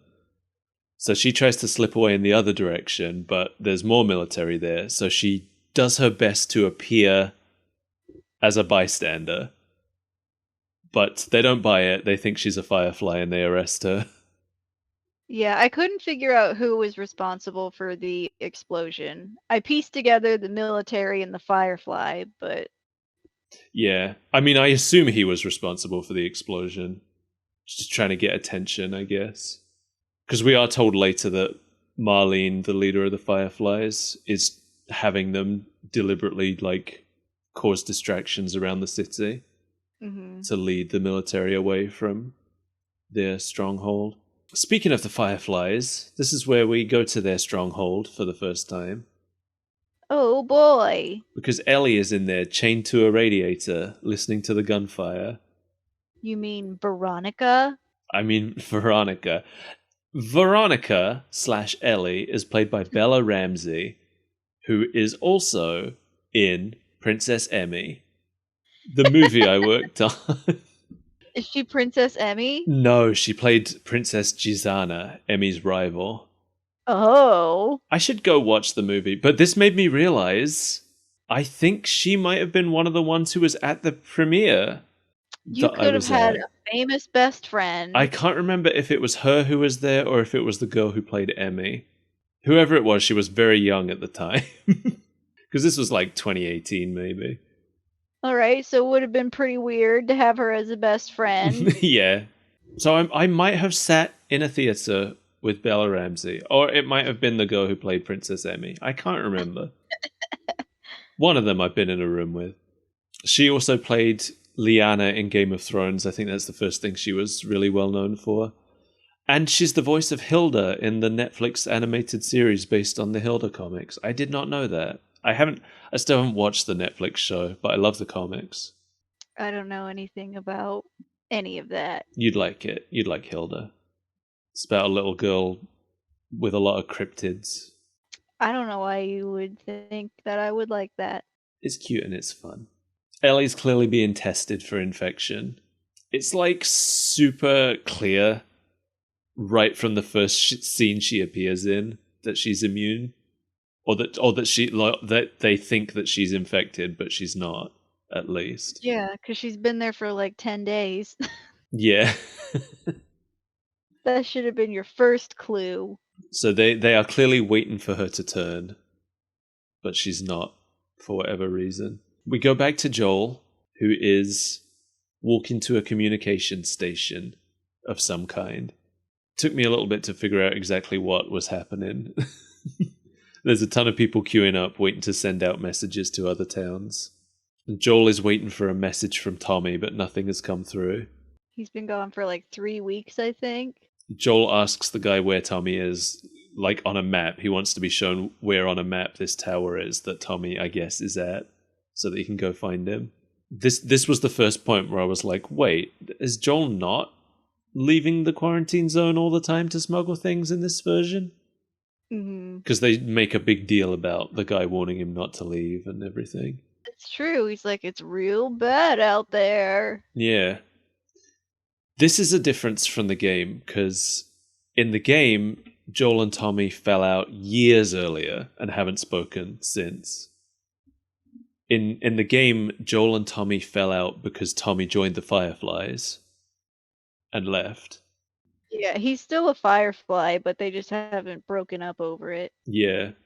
That's Joel's connection to Marlene, is that I think in the game it's implied that at some point Tommy and Marlene were dating, but it's definitely explicitly said that Marlene is Like Joel blames Marlene for Tommy leaving, kind of, because she turned him on to the Fireflies.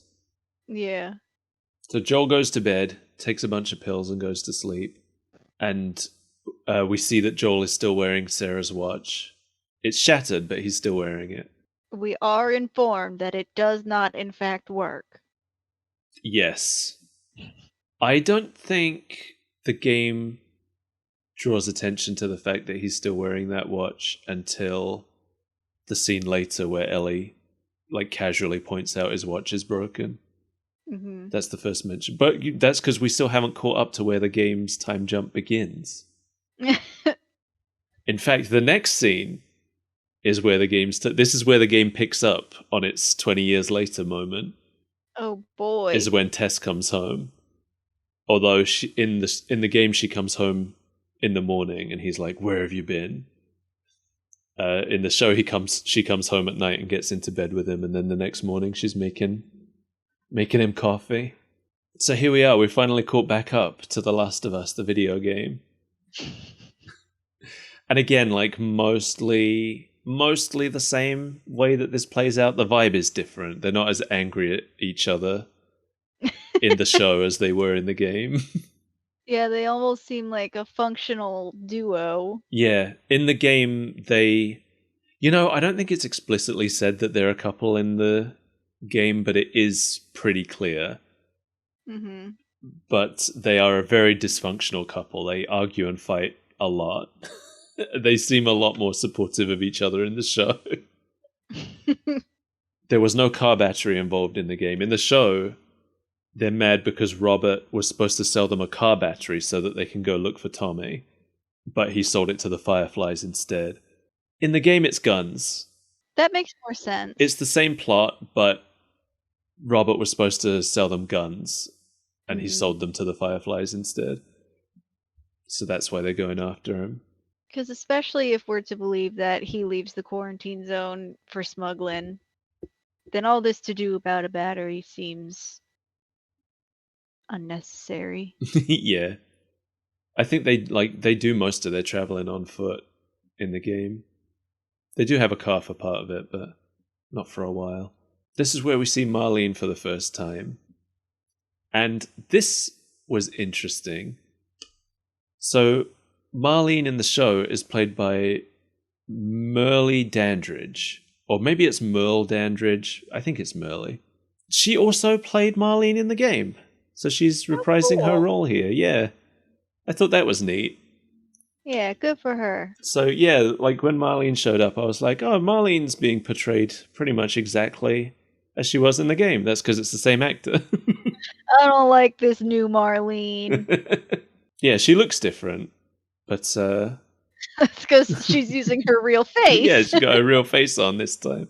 Well, a lot of games will just use the real faces of the actors these days. That's true. They just mocap them up. Yeah, we got like Death Stranding has that Walking Dead guy in it. L.A. Noire happened. It sure did. But like L.A. Noire's whole thing was supposed to be about faces. Yeah, it sure was. Well, they It had was that the dialogue that was cuckoo bananas. L.A. Noire had that new facial capture technology that was immediately really dated. Because I believe they actually had cameras attached to their heads that filmed their faces from all angles and then projected those faces onto the models. Mm-hmm. But it meant that everybody's face looked like a projection. Their faces were all like weirdly lighter than everything else. Anyway, Marlene's actor also played Alex in Half-Life, which I did not know. Oh, cool. So I've heard a lot of her voice over the years. Yeah. She's been around the video games. Yeah. She explains the plan to take Ellie out of the quarantine zone and head west, whatever it takes. She says they're gonna distract all the guards away from them, and then they're gonna leave the quarantine zone forever and head west. Her henchman is rightfully confused. Yeah, she hands her a piece of paper, and then the henchman is just like, Is this real? and then we're not told what. It's pretty clear what, but Mm-hmm. I have mixed feelings about it. Because in the game, we learn that Ellie is immune at the same time Joel does, because we're Joel. Mm-hmm. And before that, it's a mystery. We're not really given any hints as to why Marlene wants Joel and Tess to transport Ellie. The biggest hint we get is Tess guesses that maybe Ellie is like the child of some important bigwig, and Ellie just says something like that, and that's what we're left with. Till she gets her neck poked. Yeah, and I prefer that. I think the show did way too much foreshadowing to the point where it's just too obvious by that point. It's hard to say because I knew before going into this that Ellie was immune. It's one of the few things I know about the show or the series. Right. Marlene unlocks Ellie from the radiator, tells her she can't leave, and we get a little bit of info about Marlene and Ellie's past here, which we don't really get that much of in the game. In the game, we know that Marlene knew Ellie's mom, and in the game, I think Marlene was a lot more present in Ellie's life growing up. Because this is basically, like, as far as Ellie knows, this is them meeting for the first time here. But in the game, she's very attached to Marlene. Like, when Marlene's injured, she doesn't want to leave her because she's so worried about her. So in the game, Marlene is kind of like a surrogate mom to her. Mm-hmm. And I thought it was kind of sad that relationship wasn't as present, but whatever. Marlene's not really around for much of the game anyway. Yeah, I was gonna say we don't exactly see her a lot. Something I thought was interesting is that Marlene name drops Riley here. I assume that meant nothing to you. Not a thing. Riley first appeared in the Left Behind DLC for The Last of Us, which is a prequel DLC about Ellie's life. Well, it's about the day that Ellie got bit, basically. But Riley was another girl who was at the military school with Ellie. She was Ellie's best friend and her crush, but she ran away from the military school to join the Fireflies. So it was nice that they name dropped her. They didn't. Throughout the base game of The Last of Us, Riley, she is indirectly mentioned because Ellie does talk about what happened, but she's never named. I don't think they had decided who this character was at the time the base game came out. Mm-hmm. I think that's something that they established as they worked on the DLC.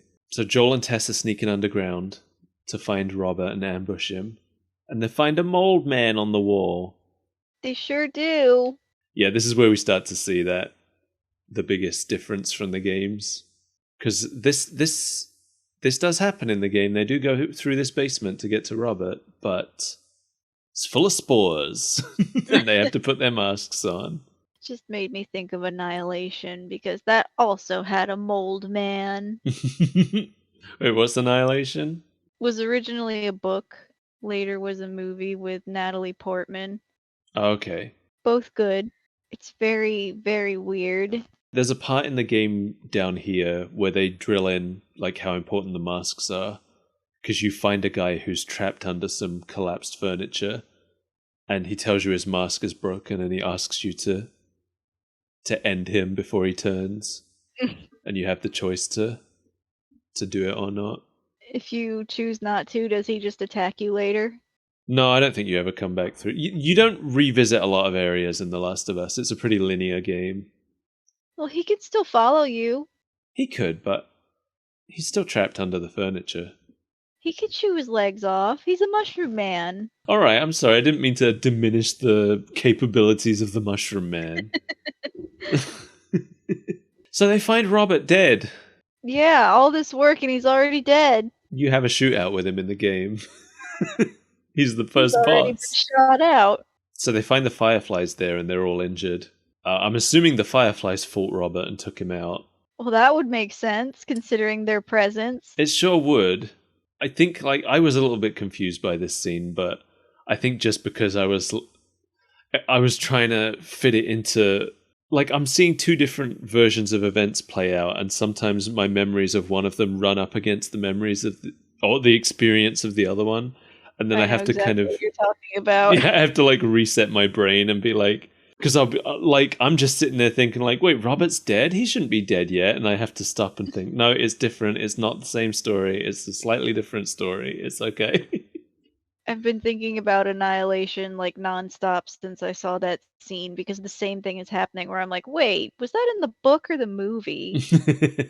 In the game, you have a shootout with Robert and his men, and then Tess interrogates him. And then when she doesn't like what he has to say, she shoots him in the face. And then Marlene shows up. She wanted to speak to Robert, but he's already dead. Because I think in the game, I think Marlene had been injured in a shootout with the military. So she comes to Robert looking for someone to take Ellie since she can't now.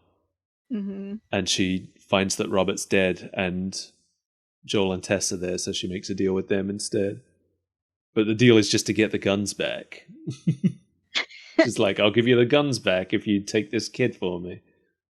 Because in the show, she offers him the entire world, whatever he wants. A fully loaded car with guns and a sound system, heated seats. Full set of ska CDs. Why would Joel listen to ska? So I understand why they've changed this whole thing with Tommy, where they've added this whole thing where Joel wants to get a car and go and look for Tommy. And they've done it because they want to give Joel more stakes in the story. Mm-hmm. Because in the game, by this point, you're very much just kind of blown by the wind. The one who wants to take Ellie and make this deal to get the guns is Tess. And you are just kind of like pulled along by what Tess wants to do at this point. And it's not until later, as when you as a player start to care about Ellie, that's when you have your own stakes in it. That's the thing. They can't, since Joel isn't the player surrogate now, you can't just rely on the player wanting to do it to move the story along. You need to give Joel some stake in it. And I get that. It does lose a little bit of Joel, because at this point in the game, Joel is very much just, he's done with everything. He's basically like... Angry man. Yeah, he's just an angry guy. He has... There's nothing he wants. He is just existing at this point in the game. So I can understand that probably doesn't work quite as well for a show. But it changes his character, I think. I mean, he's significantly less angry, for one. He sure is, yeah. Yeah, he's not as... he's a lot quicker to make peace in the show at this point than he was in the game. More initially likable. More initially likable, yeah. Yeah, I think that's fair. Well, the thing is, in the game, we like him from the prologue, you know? We see him with his kid. We're like, oh, he's a sweet guy. He loves his kid. He loves his family.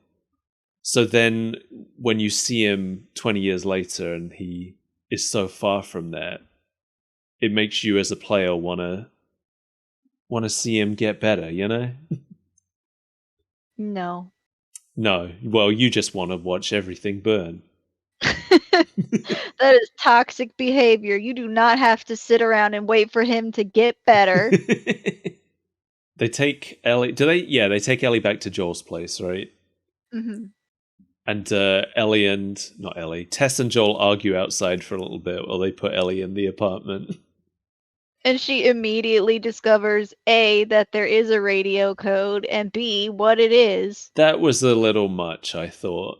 It was a lot much. Yeah, that doesn't happen in the game. That's like, this scene happens in the game, kind of. There's no part where they're arguing outside. He just comes into the apartment with Ellie. But yeah, the whole like decoding the radio thing, she just immediately gets it. And I was like, what? That's a little... She's still supposed to be a 14-year-old kid. Right. Like, I get that it's them trying to show us that she's smart, but there are other ways to do that. Not by immediately deciphering a cryptic code that she accidentally found in a book. Like, even after she said it, I was like, wait, what? I thought that I had missed something because she, like, names the people that operate the radio, even though it's not written anywhere. I missed that too. All it says on the note is B/F, but then she says like, who are Ben and Frank? Yeah, I was like, what? Yeah, no, I had the exact same experience. I didn't know if I just missed something, but I'm glad to know that you missed it too, if we did. Hey, it's Mike from the past future here. I realized that we did miss something. Ellie overhears the names Bill and Frank from the muffled argument happening outside the door. I guess we just are both idiots. I also realized here that they are referring to Bill from the game, a character that they will meet later, and his partner Frank, who doesn't appear in the game, or kind of appears in the game, but also kind of doesn't. I guess this kind of implies that Joel is still a smuggler, since Bill and Frank live in a different town, and he's picking up stuff from them. I don't know.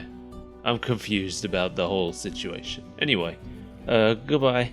But other than that, if you leave out the decoding part, this scene pretty much plays out exactly like the game version as well. She points out he lies down on the couch to go to sleep. She's like, What are you doing? Killing time. What am I supposed to do? I'm sure you'll figure that out.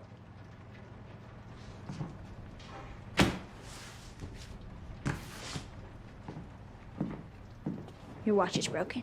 that's exactly how it plays out in the game, like verbatim again. Bella plays Ellie really well. Like, if I didn't know better, I could almost believe that it was the same actor as the game, because she's got everything down, right down to the inflection when she's swearing at people. What the fuck? It's like exactly as it was in the game. She did her homework. She did.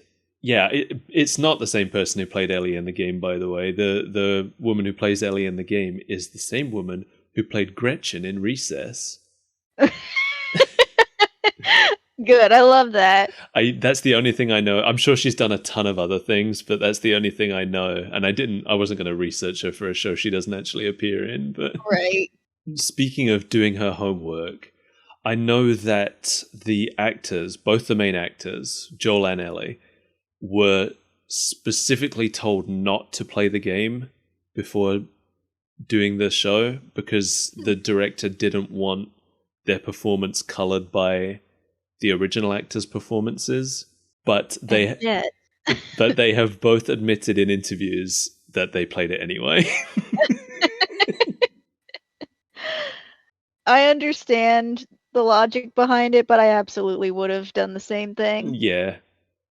Because it's like, no, yes, it's its own standalone thing. No, you don't want to be influenced, but you're still going to have a bunch of fanboys. Yeah, and you want to do right by the people who already love these characters as well. There's an element of that. Mm-hmm. The thing is, they're professional actors. They know how to make the character their own as well, I think. Like, I look at this Ellie. When I look at this Ellie, I see a unique take on the character. Like, the way she acts it physically is different. But she's just got the voice down. She's just got the way that Ellie swears down. Because Ellie swears a lot. And she nailed it. Because that's, like, I really like Ellie. I think it's really easy to do this kind of antagonistic, angry, young girl character badly. Oh, it's super easy. But I think Ellie is an example of one that does it really well. And for my comic, I'm trying to write a character that's similar, and sometimes I, like when I'm writing a certain scene with her, I do keep Ellie in mind, because that's the kind of notes I'm trying to hit. She doesn't swear, though, because my comic's suitable for all ages. Swearing is suitable for all ages, you stupid idiot. I was really expecting a swear. I was expecting one too, but it didn't come out. It got stuck. I think the problem is I was gonna swear too big. Oh, I see. Yeah, and it gets to a point where it's like you need a swear that's just not in your vocabulary.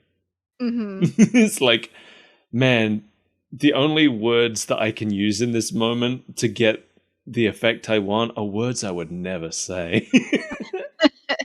And I'm okay with them being words I would never say. They can stay in the forbidden realm.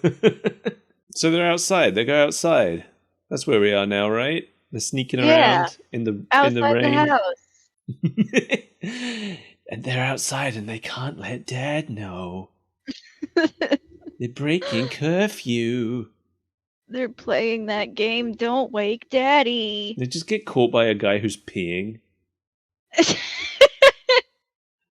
Yeah, how does that happen? Like, they just didn't look around. When they came out, like, next to him, I thought for sure they knew he was there and were trying to slip by.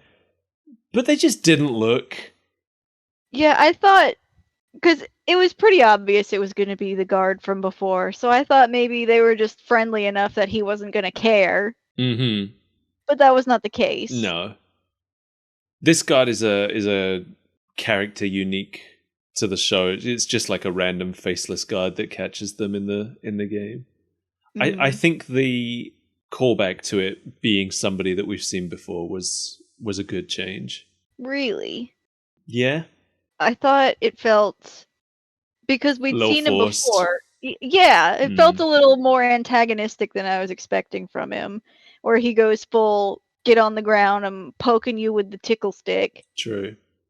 Yeah, I mean, I got the vibe that, like, he was just angry because he had specifically warned Joel not to do this, and then he did it. Maybe. Because He's angry because he literally got caught with his pants down. also, I definitely got the vibe that he was bargaining, right? Mm-hmm. Because he's treating them like criminals. He's got them down on their knees with their hands on their heads. And he's, like, reminding them of the things that could happen if he turns them in. Unauthorized exit. I'll hang you for that. Fine, everything off of this run, and half off on all of the pills. Half off? All off. I think he's just angling for more pills. Maybe. But he scans Joel, he scans Tess. But then when he gets to Ellie, he puts the scanner up to her, but before we get to see what it came up with, she stabs him in the leg with her pocket knife. I wonder why. And this is exactly how it plays out in the game, once again. What's different, Joel gets in between Ellie and the guard, because the guard's threatening to shoot her.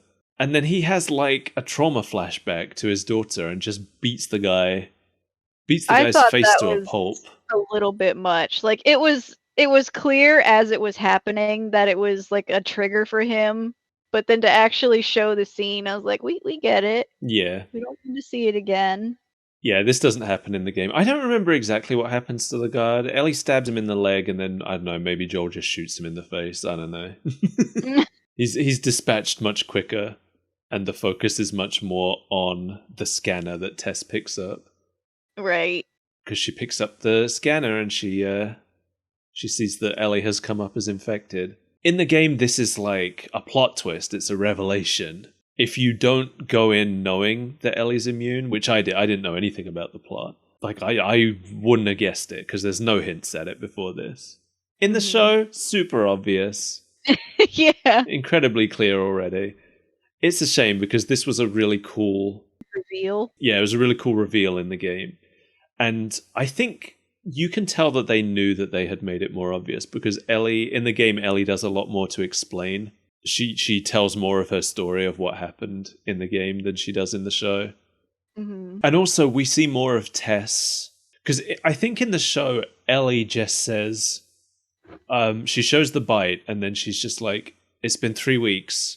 Everyone else turns within a day. And then that's kind of the end of it, I feel like. Yeah. In the game, there's a lot more of like Joel and Tess not believing. They think that Marlene set them up. They think that Marlene's trying to get them infected or something. Mm-hmm. Ellie shows the bite and says it's been 3 weeks, and then Tess is the one who's like, no, that's impossible. Everyone turns within a day. Maybe this is going to lead... Because this is basically the end of the episode. Maybe it's going to lead more into the second episode, but in the game you get the definite sense that, like, Joel doesn't believe it at all, but Tess really wants to. Mm-hmm. and that's kind of the driving force moving forward. Is like Tess is the one who wants to see this through because she wants to believe it, and Joel is 'Cause going she along for doesn't her wanna sake. live in a military dictatorship anymore. Yeah, but Joel just doesn't give a shit at this point in his story.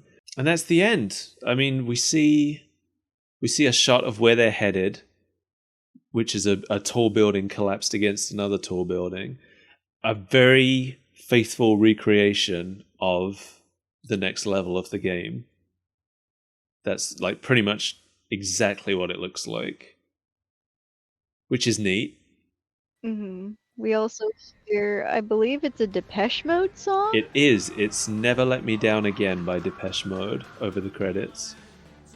And we've learned from Ellie's big giant brain that hearing an 80s song over the radio means trouble. Yes, that's right. What was it? Well, like a 90s song meant that someone had something for Joel to pick up or something? I can't remember. It was 60s, 70s, and 80s. That's right. So I think 60s was like had something, 70s was nothing, and then 80s was trouble. Yeah, on the note, it was just a red cross, Yeah. which Ellie understood perfectly meant trouble. I did not know for the life of me that meant trouble. No. Like, I guess he couldn't figure it out. Even after Ellie figured it out, I didn't believe it. I was just like, Yeah. that can't be right. That's wrong. So that's the end. Did you enjoy it? I enjoyed it a lot. I want to finish this series. Yeah, I thought it was great. I would say if I had, it's not quite Phoenix Wright bad. You know, with Phoenix Wright, where I was like, the show is fine, but I would rather just play the game. Mm-hmm. I would watch the show in this case. It wasn't so much that I will go and replay the game instead of watching episode 2. I'd happily watch episode 2 of this and beyond. Yeah. But if I have to make the choice of do I prefer this story in show form or game form, I'm still going to go with the game personally. That makes sense. The show, it adds a lot of what I consider kind of unnecessary fluff. And I get it because It's a show and not a video game. yeah, a lot of the content. The thing is, the game is one of those games where the story continues playing out as you're just walking around doing stuff. So, like, you can't go on YouTube and just watch the cutscenes because you'll be missing huge chunks of the story. Because a lot of the story is just characters talking to each other while you walk to the next big set piece. But I think I would rather experience that again than the show. But that doesn't mean I wasn't enjoying the show, because I liked this. There's a couple of things that I would change. I would bring back the spores and the gas masks. I think that's it, though. Oh no, I would bring back the spores and the gas masks, and I would take out the foreshadowing of Ellie being immune. Yeah. But that's it. That's all I change about this episode, personally. We need to write to Mr. HBO himself. Listen, Bring Mr. back Druckmann. the spores. Bring back, then we're going to end up with a TV show based on Maxis' spore. Well, it's spore plural. Yeah. So we'll end up with multiples. That was good. Joe thinks that they are bringing the spores to the show because the tendrils have been widely ridiculed on the internet. People in general didn't like the tendrils idea. And Joe, who has watched all of this because The Last of Us is one of his favorite games, he said that he's pretty sure the tendrils have been abandoned. You can never be sure because it's Joe. True. But he said that you don't ever really see the tendrils again after like episode 2. So he thinks that once the feedback started showing up online, they started pulling away from the tendrils. I believe it because we only really see the tendrils from the grandma zombie. The other zombies are just normal zombies. Yeah. I read a couple critic reviews of this show. There were a few critics who were saying, apparently it was a popular opinion that the most boring scenes of this show are the ones lifted from the game. Why? I do not agree. No, me neither. If you take out the scenes that were lifted from the game, you lose the entire car sequence. You lose Sarah being shot. You lose... What else do you lose? You lose the scene with Ellie and Joel in their apartment, which I thought was, like, very important setup for their dynamic. Yes. You lose Ellie getting scanned at the end, and then finding out that, like, these are all the best scenes in the episode.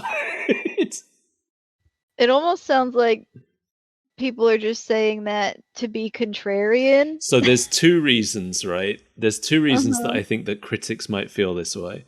One, they have played the game before, and they got bored seeing scenes that they've already seen again. Mm-hmm. And two, it's just TV critic snobbery. That's where my money's going. Yeah. It's just them being like, well, the TV scenes are clearly the best because they were made for television. They probably don't even know which scenes came from the game. No, probably not. It's just like, the boring ones, those are the ones, clearly. Every part that I was bored at must have been from the game. I have no evidence to support this. Clearly, the 30-second shot of Sarah at school was taken from the game because I didn't understand why it was here. That scene with Tess and the explosion was awful. There was a lot of like, this show is elevating video games to new heights of storytelling. And I'm like, no, they're at those heights. Right. They're already there. I'm so tired of hearing about this elevated horror, elevated video game stories. Just because you only play the bad ones and watch the bad ones doesn't mean that they're all like that. The show is fine. It's good. It's not elevating anything. Yeah, like it's a very good show, but that's what it is. Yeah. Exactly. What is it elevating? It's telling a story that was already told, but Yeah. conveying it successfully as opposed to some of those other weird video game movies. Yeah. And I think largely the fact that this is conveying it so successfully comes down to the fact that Neil Druckmann is here working on the show, writing the script. Like, if you bring in the same guy, I mean, he didn't write it alone, obviously, but if you bring in the same guy who wrote the game, you're going to get an accurate portrayal. Who knew? Oh, it's so stupid. The story had already been told. How is it elevating a pre-existing story? But yeah, if you can get your hands on The Last of Us, the game, I would definitely say play the game before watching the show. If you can't, then I would definitely say watch a long play of the game before watching the show. If you can't do that, just watch the show. It's good. I have finally reached the point where I'm like, I just need to watch a long play because I'm never going to get to play this game. Oh, mate, let me watch it with you. I want to watch it again. It's going to be like 15 hours, but still. We finally did it. We got through our longest episode yet. It might not be our longest yet, but it sure is a long one. I mean, I guess the it was longest episode of a show we've ever watched. Yeah, we were racking our brains trying to figure out what to do for episode 50 to make it special. We didn't have any good ideas. No. So we thought, let's just do a really long show. And this was the longest one. Oh, you caught me in a yawn because this has been going on so long. It's way past my bedtime. It's alright, we're coming to an end now. 8:13. I should have been asleep hours ago. I know. I'm sorry. I didn't mean to keep you up. I didn't mean to keep you up past 6. You know I get grumpy. It's because your other form likes to be well rested for when the sun goes down. Yeah, when my true form crawls out of my flesh husk and just kind of skitters around at night. Yeah, it takes over for the night. Never leaves the house, just kind of like skitters up into the upper No, corners no. of rooms. It's not that different from daytime Mel. It doesn't leave the house. Only real difference is the webs it leaves everywhere. The trails of ectoplasm. You call it ectoplasm, and I say please stop peeing on my carpet. You can't prove that was daytime Mel. If you'd like to support this mess, please go to patreon.com/superbreakfastfriendsclub and you can kick in some money to our, I wanted to say microwave fund, but that's not right. Microphone fund. So we can buy some good microphones and you can listen to our voice in higher quality. Yeah, I won't be talking at you through a potato unless I really want to. You know it's going to be difficult for me to give up this 20-year-old headset I that know. came with my first Xbox 360. Haven't you had a couple of other headsets since then that you just haven't used? I tried I think when I had my old laptop, I went through a couple headsets because for whatever reason, they just weren't registering. They just weren't working. But you know it did work. Good old Xboxy. Yep. Well, And I do have a headset that's combined with earphones. But I don't know that my computer likes that one either. Oh, it yeah. only likes the Xbox 360. wasn't it you were having trouble getting it to actually register as both headphones and microphone or something? Something like that. It was so long ago that I just kind of forgot. Yeah, I think that's what it was. It was only picking up the headphone part or only picking up the microphone part. One of those. And you couldn't get it to do both. Because I remember you being like, why does this Xbox One just know that it's both? Yeah. My crusty, dusty PC only likes the Xbox 360 headset. It's because it's from the same era. Yeah. They're both from the 1990s. You can also find us at coffee.com/superbreakfastfriendsclub. And you can find us on Twitter at sbreakfastfc. We're on all the major podcast platforms now. If you know anywhere you can't find us, let me know and I'll try and get us on there. It's probably too late, but like and subscribe. Like and subscribe. Lichens a kind of fungus, right? I don't think it's a fungus. It's something. Bye!